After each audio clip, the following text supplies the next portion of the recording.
Hello, everyone, and welcome to our program titled All Things Energy for WiM Members. My name is Fran Brixner, Director of Consulting Support for APPI Energy, and I'm your moderator for today's webinar.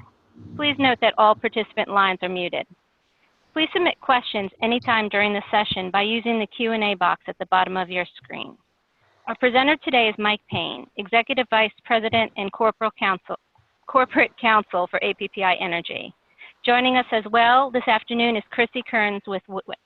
Welcome, Chrissy. Let's get started. Good afternoon. I just wanted to take a few minutes to introduce our presenter today, Mike Payne. APPI has been our endorsed energy consultant since 2014 to help members like you to save money and create budget certainty for your business. Yes, they provide electricity and natural gas procurement, but this year they were rolling out the Energy Solutions Division for efficiency projects and improve sustainability. So I hope that you all enjoy the program today, and I look forward to hearing your feedback. Thank you. Well, thank you, Chrissy and Fran, and thanks to all of the members that have joined us today. My slide deck and discussion will run about 25 to 30 minutes. If you have questions, you can submit those, and we'll pause at a few spots during the remarks to address some questions, or we'll cover them all at the end. So again, thank you for joining us today. We're very pleased that you were able to allocate this time to learn more about APPI Energy, our collaboration with WiM and members of WiM, and the energy solutions that we create, the outcomes that we create specific to each member's energy needs. If you look at the map there, you'll see color-coded the states of the United States, and in green are the states that are deregulated for electricity. In blue are the states that are deregulated for gas. And then the brown states of Michigan and California are deregulated for electricity, but there's a stalled market there. We could talk more about that specifically after the call if any of you have any interest in that. The green states are deregulated for both electricity and natural gas. So those are the states where if members have locations, we could help them right away with their electricity and or natural gas supply procurement opportunities.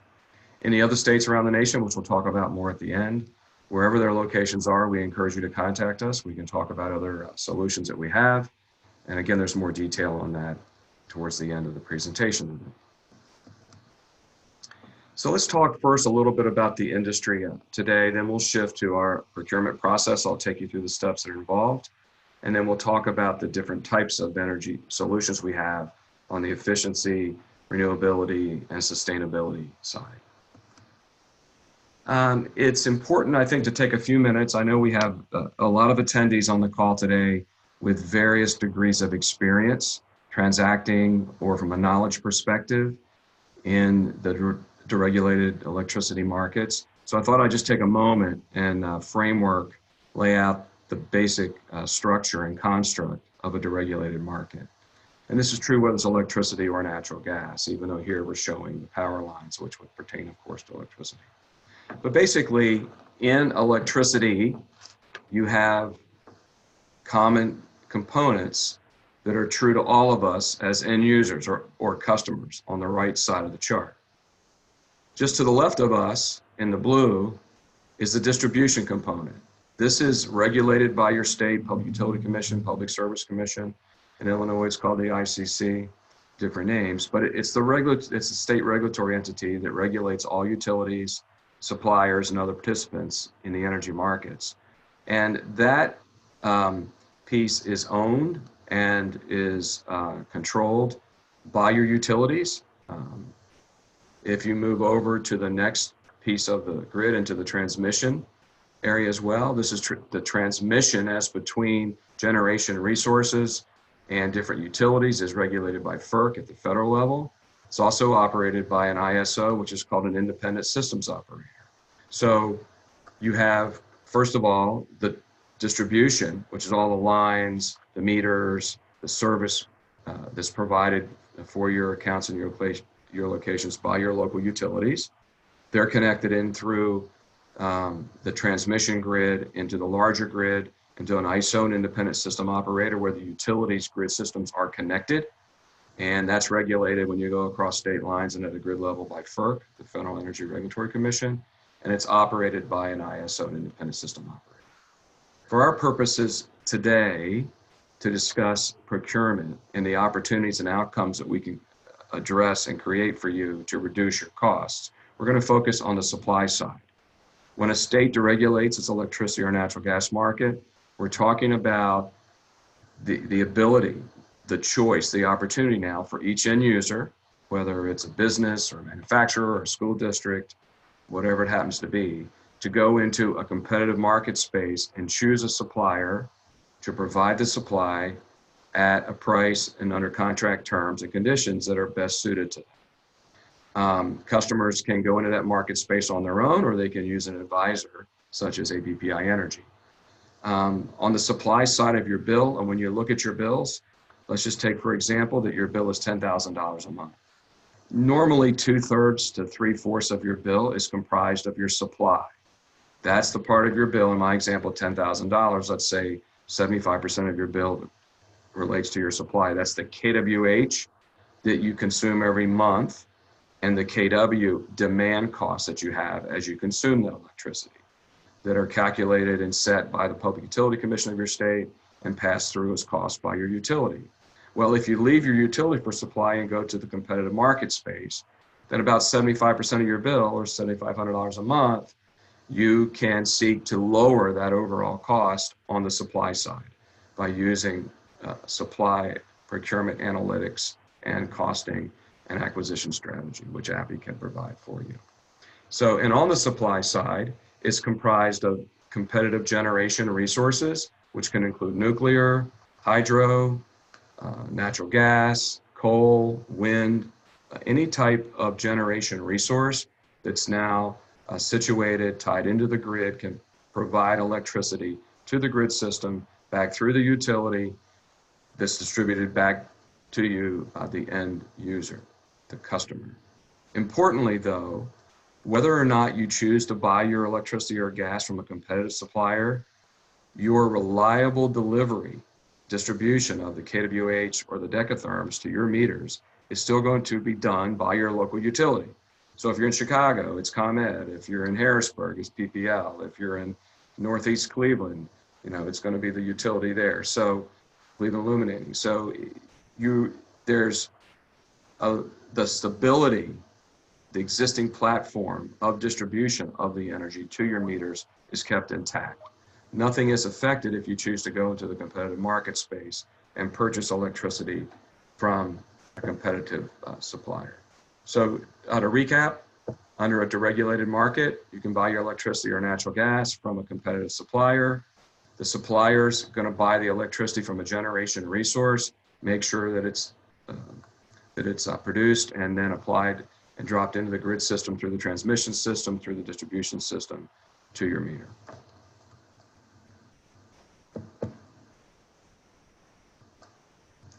Let's take a look now at what the opportunity is at a macro scale.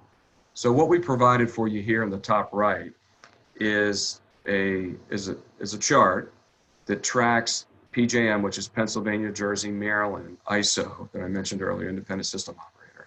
The PJM ISO is a very large one. It covers states from New Jersey and Pennsylvania, Maryland, Delaware, parts of Virginia, North Carolina, all the way through the mid Pennsylvania, through most of Ohio, through some of Indiana, and then northern Illinois. And all the utilities that serve customers in that market belong to the PJM grid system. Now, there are different grids and ISOs all across the country. Texas is ERCOT. There's a New England grid. There's an ISO for New York. There's California ISO, et cetera. So wherever your properties are located, your assets are located, where you're buying electricity, it's going to be part of a larger grid system and ISO system. What we're showing here by graph is the history of wholesale electricity prices. These aren't retail prices that would be available to you as a retail customer, but these are large blocks of electricity in the bottom left-hand corner, large blocks of natural gas by decatherms that are being traded every day, all around the clock. And there's a few takeaways that we want to share with you from this chart. One is, look at the spikes and the up and down nature of the chart. This is the volatility that exists and has existed in the energy market space for quite some time. We could take this chart back for 10 and 15, 20 years more.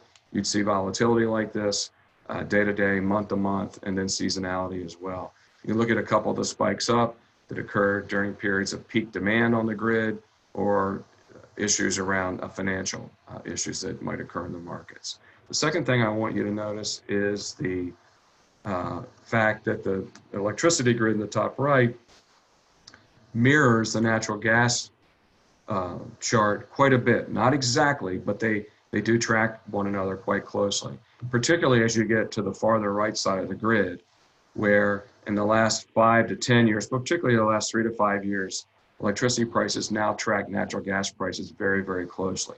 When you see a movement in natural gas on a Tuesday, that will impact a little bit your prices for electricity, and differently so depending upon what grid you're in, what utility serves you, but you would see electricity prices tick up a little bit tracking that gas. And the reason for that is because an increasingly large share of electricity is being generated by natural gas-fired turbine generation platforms, and that percentage goes up every month. We expect that to increase, and recently natural gas fired turbines generating electricity passed the amount of coal across the U.S. Some states are still a little higher in coal than gas, but the trend is for that to flip pretty soon if it hasn't already done so. And then finally, I want you to see from the chart, if you look at the far right-hand side of the charts, that we are very near all-time low prices. If you look at the gas chart down here, the electricity chart up here, we're just off all-time lows, which we set about, you know, in the early part of 2016. We had some run-ups, some down again, some spikes for winter loads here during the last winter, and now the prices came back down this year. So here we are, very good buying time for customers. This is good news for you, the members, consumers of electricity and gas. So again, the takeaways: volatility in the market. It has occurred. It will continue to occur. The electricity tracks natural gas very closely in terms of pricing. And finally, that we're at or near all-time lows now for wholesale prices, and that translates into at or near all-time lows for retail prices, which is what your accounts are. So here's some representative examples of the analytics that we do around retail electricity prices that we get in here every day. We have over 300 price data points that we get from suppliers every day all across the nation. We fine-tune those prices, bring them in, benchmark them, and then provide reporting out to members and to our customers of different trends for these forward prices. We can provide insights into when to buy your contract length and for how long, because of the pricing and the trending and the benchmarking that we do around all the price analytics. This entity in the center of the circle to the left, ERC Energy Research Council, is a sister company of APPI Energy. We were co-founders of ERC about 9 years ago. ERC works exclusively for and with APPI to analyze price analytics and provide consulting support to our clients and our associations. So there are suppliers or other consultants in the market space that have contacted us about getting our data analytics, which we haven't done, but that we have to differentiate us and that you as WiM members can benefit from as part of your member benefit program.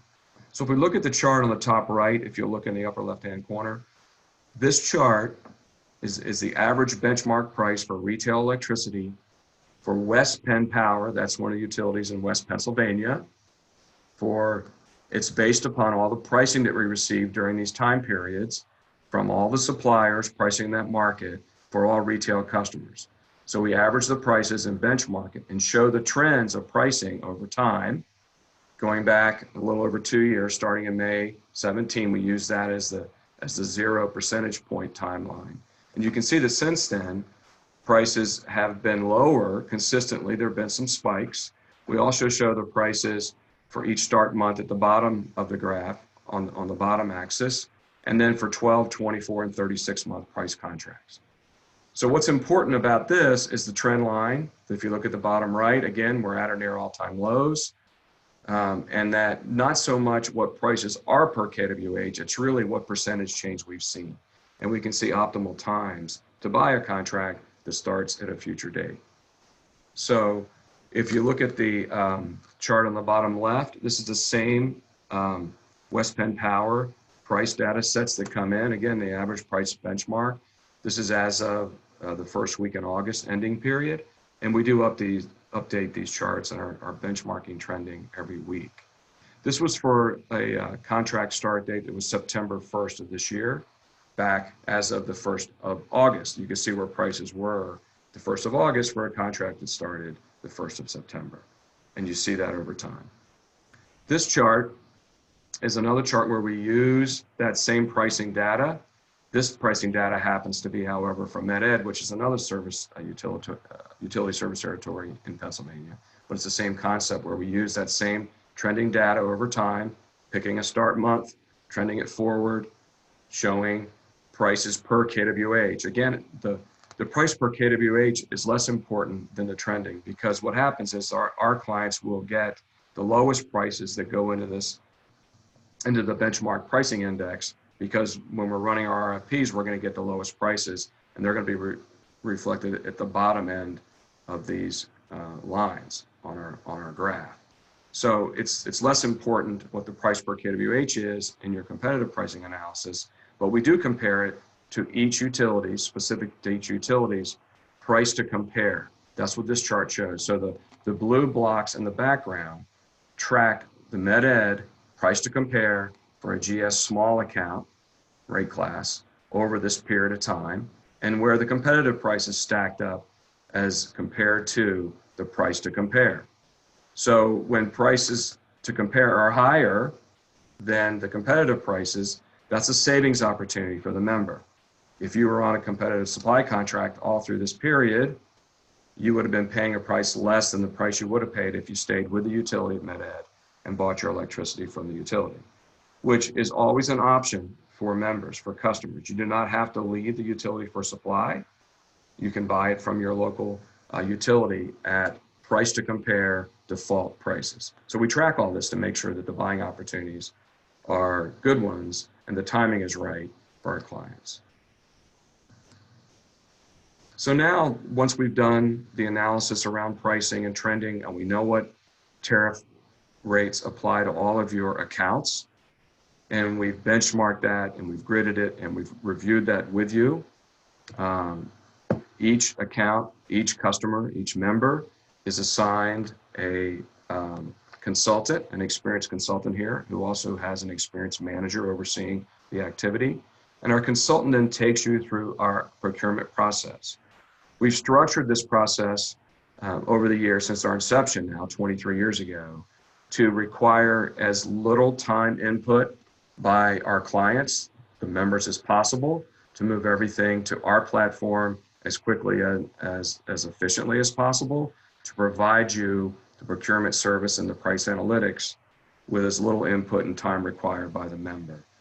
The first step is to create the customized analysis, which I've gone through. After we get a copy of your bill and you sign a letter of authorization, which is simply that, it's just a letter of authorization. It's not a commitment to work only with us or through us, or to sign any supply contract. It allows us to go to your utility, to pull all your account history and data, perform our analyses, and then create an RFP, a request for pricing proposal, that goes out to the vetted suppliers that we have on our platform. Over the years, one of my primary responsibilities here, using my legal and investment banking background for the last 23 years here, has been to vet the supplier community and approve suppliers that we get very comfortable with, that we feel satisfied will consistently provide us low prices, favorable terms and conditions for our members, and provide excellent customer service, working in concert with our customer service team internally to serve any customer needs once contracts are signed. There's no upfront fees or costs or obligations for the member to start the RFP process and all the analysis with us. It's all part of your member benefit program. So once we get the RFP done, we send it out to suppliers. Let's say, for instance, the member says, this is great. I'll be ready to review prices on October 18th. So we would schedule the RFP pricing to come in that day. Your consultant would contact you with a price discovery report, and you would review that report with them.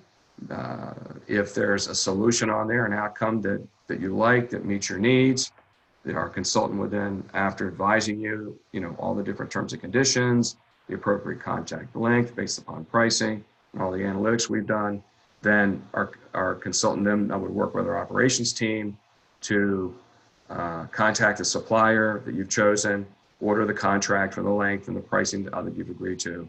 And our contracts administration operations teams here would administer all that internally, get it back to you for signature. You send it back in, and we're done. So, and then that contract is warehoused here and tracked, and then your energy procurement transaction is done for the period of time that you've agreed to for the supply contract.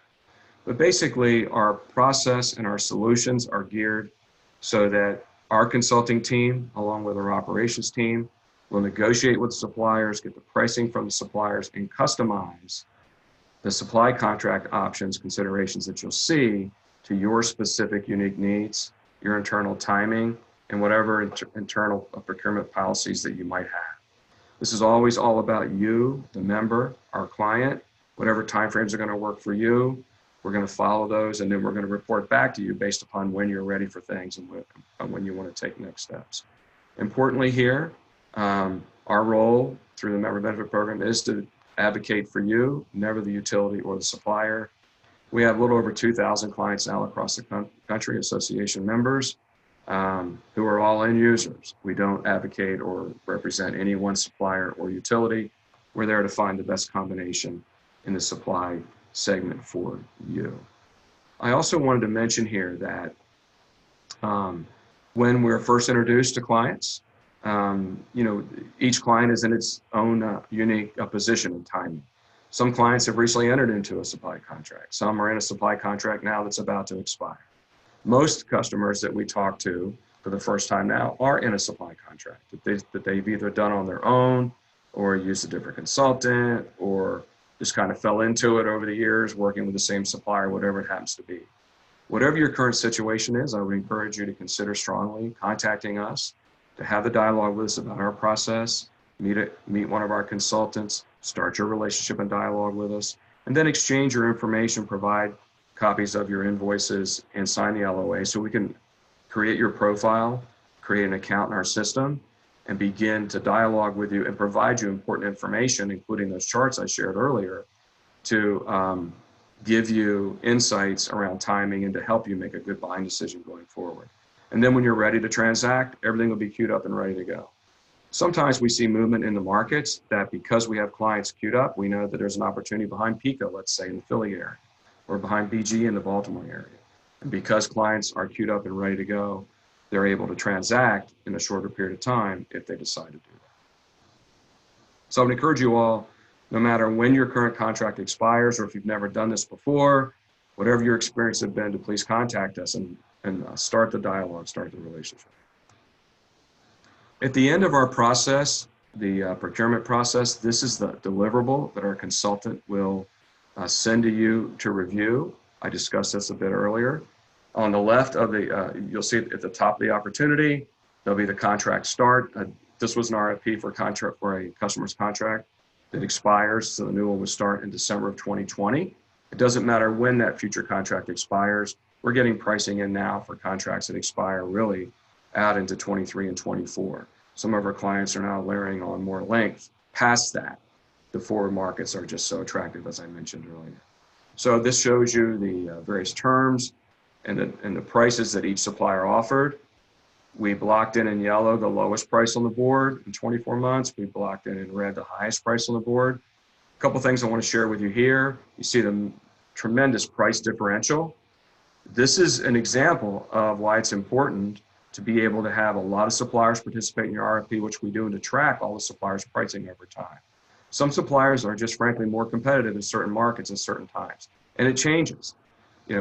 Constellation is not necessarily always the lowest price provider in BGE or in PEPCO, for instance, in Maryland. So that changes over time by way of example. On the right side of here, I want you to see the notes. These are things that we would describe to you in detail when we talk with you. But what we do here is endeavor to make all these prices what we call green apples to green apples, so that these prices include all the same price components. There are no questions or no unanswered issues around that. You'll know that if you choose to go for 24 months with AEP at 0.0409 cents per kWh, that's the price that you would see on your bill. So this makes it green apples to green apples. And if there's some certain contract terms and conditions that need further explanation, we'll go through that there. Finally on this, the RFP, of course, then is customized specific to your accounts for when you go to market, for the suppliers that are participating, for when your current contract expires. If you don't have a contract, we would look at the optimal time to start a contract, which might be next month. It might be 3 or 4 or 5 or 6 months out. That would be all part of the discussion that we would have. So next, I want to shift to the next phase. So we've talked about the introduction, gathering the data, doing the analytics, setting up the RFP, negotiating contracts, getting the right contract solution in place. Then our customer service team kicks in. We've always had internally a very large and successful customer service team. Each member is assigned a designated customer service representative here at APPI, along with their designated consultant, and a customer service manager and a consulting manager that is responsible for your relationship and all of your accounts. Their responsibilities are to make sure that the transition from your current supplier or the renewal with your current supplier goes as seamlessly as possible. They work with our contracts admin group, our ops groups, to make sure that the contract is proper, it's documented, it's tracked, and that the transitions occur, and that you don't need to worry about that.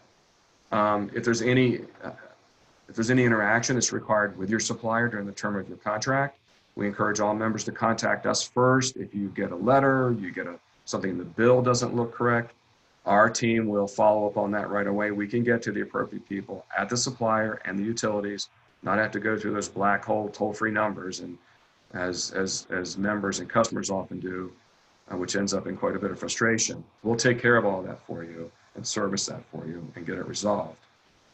We'll monitor your accounts and make sure if there's any opportunities for tax exemptions or other special considerations that have been brought on through the utility. And then finally, we're going to monitor your accounts both through customer service and through our consulting group to look for any future cost reduction opportunities around tariffs and begin to advise you when is the best time to consider your next contract, your renewal. And that's most of the time not 2 or 3 months before the current contract expires. We're encouraging clients to get well in front of that renewal, your end date, particularly since these forward markets are so low now. As I mentioned earlier, we have many clients. I just transacted with a large commercial office property outside of DC just yesterday. The current contract doesn't expire for another year or so. They just added 3 more years onto their contract. So, you don't want to wait to the end. There's really no reason to wait and put yourself up against a time deadline. You should start the process sooner rather than later. So next I want to shift from our procurement services group and all the different things that we've done there that I've described for each member in a customized way. We have an energy solutions division. These blocks describe the different service components and solutions that we have available through this energy services division. We've assisted many clients across the country, manufacturers, school districts, hospitals, lots of different types of clients over the past 8 to 10 years with many different types of solutions other than procurement and lighting and CHP and battery, artificial intelligence, solar, etc. We formalized all of our activity around that well over a year ago and started our solutions division to really build up our practice there and to help more members every day.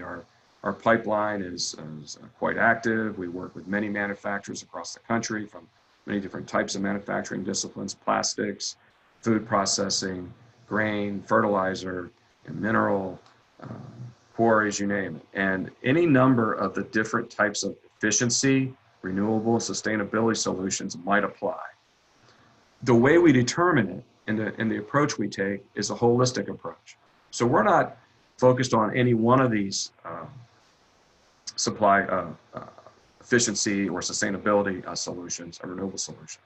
What we're focused on is your overall footprint, your overall heat footprint, how you use energy, how you currently have used efficiency programs, if any, what your supply contracts say and do, how they interact with efficiency programs, to make sure that from a holistic point of view, all things are being considered and that all solutions then would dovetail and work cohesively to create the best solutions for you overall.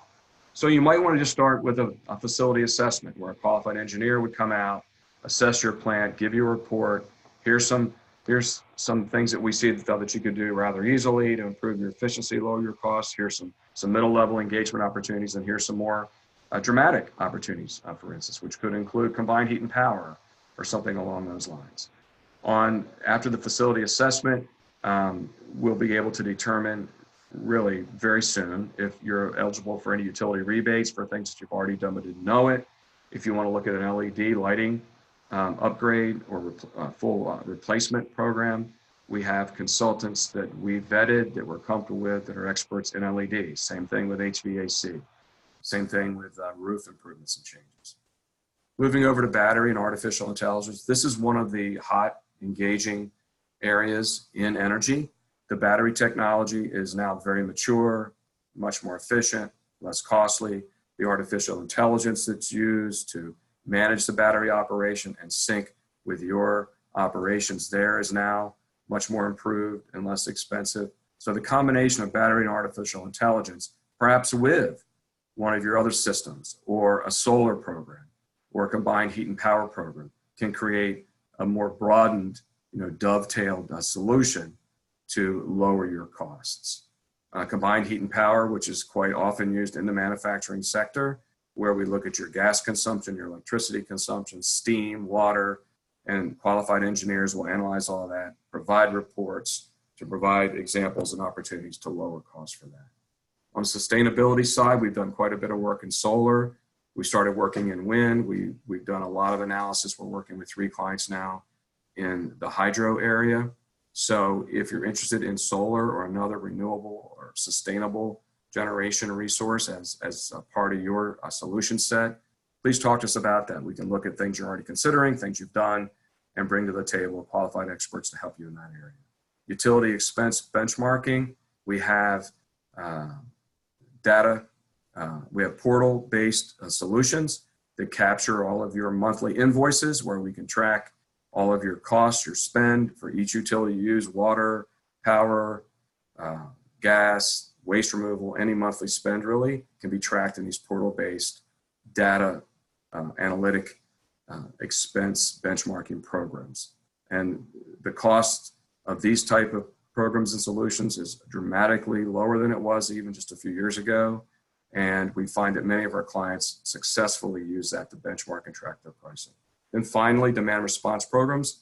This is a way on your electricity accounts, if you can lower your usage during periods of peak demand on your grid, then you'll get paid by the local utility, the ISO operator, for lowering your consumption during periods of peak demand. We've vetted all the different curtailment service providers, and we can work with a few qualified ones to help you be in the best demand response program possible that fits you and gets you the best payout. So finally, I just wanted to touch on a little bit about the APPI energy numbers. Since 1996 when we started in October 1996. We celebrate our 23rd year this month. We currently manage over 15,000, now approaching 16,000 commercial and industrial accounts. And about a third of those are with different types of manufacturers. Our electricity under management exceeds 10 billion. We're now approaching 12 billion kWh under management. Our natural gas under management now exceeds 25 million decatherms. We have 158 affinity endorsements, including our relationship with WiM and many other associations, entities that are in the manufacturing space. We feel that, we've gone to market with and through national state trade associations and other affinity groups since our inception in '96. It's given us a very comfortable, warm way to do business, to meet members and to share information, to push forward mind share around solutions and opportunities in the market space, with our activity focused on education and information and mind share. We currently have 42 employees. We're based in Salisbury, Maryland, but as we've discussed, we do operate nationally. We have employees that work from offices in 7 other states around the country, and we can assist any member for their locations, no matter where they are around the country. So I'm going to say thank you and stop for questions. We've covered a lot of ground in 35 minutes. I want to try to stick to the timeline here, but we do have plenty of time for questions. Chrissy, if you'd like to pose some questions. Great, thank you. I do have one question. What if a member is currently in contract and doesn't expire until October 2021? Okay, I touched on that a little bit earlier, and because the forward markets, the future prices are at or near all-time lows, we're encouraging all customers, members, our clients or not, to take a look at those forward markets now, no matter when their current contract expires. There's nothing that says that you can't add another contract now that would begin when that current contract expires. In fact, we're doing that every day here for clients that already have contracts in place that don't expire as far out as into late 2023 and early 2024.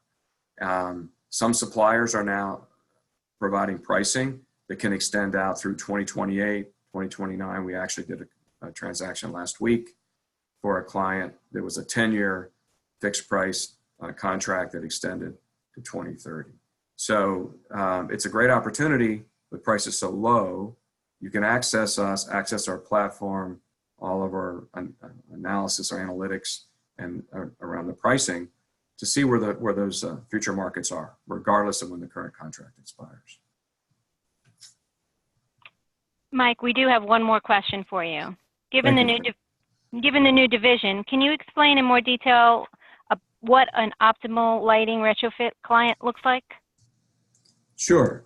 An optimal lighting retrofit client, what I want to say there is that I'm trying to go to find my slide. Here we go. LED lighting. There's not necessarily an optimal lighting client. However, the more lights you have and the longer you burn those lights make you a more optimal prospect, probably, for a lighting retrofit and upgrade. The return on investment, the ROI for an LED upgrade or full replacement, is geared in large measure to how many hours of illumination you have at your facility. So if your facility operates 24/7 or operates 18 or 20 hours a day for 6 or 7 days a week, or even 2 shifts a day, or perhaps even 1, depending upon the intensity of your usage, it should be a good candidate for LED lighting. Also, many clients, when we start working with them, will say, well, gee, I just had some LEDs installed 3-4 years ago, and I've had pretty good luck with it. I'm not really sure how well they did, but they've done pretty well, I think. Our bills have been reduced. Well, we'll say to them, look, we can do that analysis for you. We can take the bills from before the LED. We can weather normalize those and account for any differences in your overall usage, and then share with you the analytics around how well that program did perform, and take a look at whether an additional upgrade is warranted now. The LED technology, much like the battery technology that I mentioned earlier, has rapidly improved. It improves really every 6 months, every year. There's another generation of LED lighting that's better than before. Costs are coming down, competition is thriving. And there's a lot of tax benefits associated with implementation of LEDs and sometimes utility incentives. So there's not necessarily an optimal client, but even if you've done an upgrade just in the last 3 to 4 years, it would make sense to take a look at it again. If you have a lot of hours of usage during the course of a week, a month, you'd probably be a more optimal candidate. And then the size of your usage overall doesn't really matter. There's some LED programs that could fit with some utility rebates, save you some money. It's certainly worth some time to explore that. Fran, hopefully that answered the question. Sure does. Thanks, Mike. Sure. Anyone after this webinar, if you have questions there are no more questions at this time, Mike, but if you have any questions at any time, you can send them to Mike Payne at any time at mpayne@apppienergy.com. And I just want to thank everyone for participating. A special thank you to Chrissy Kearns for joining us today and our presenter, Mike Payne. Today's program is copyright 2019 APPI Energy with all rights reserved. And this concludes today's program. You can now disconnect. Thank you. Thank you, everyone.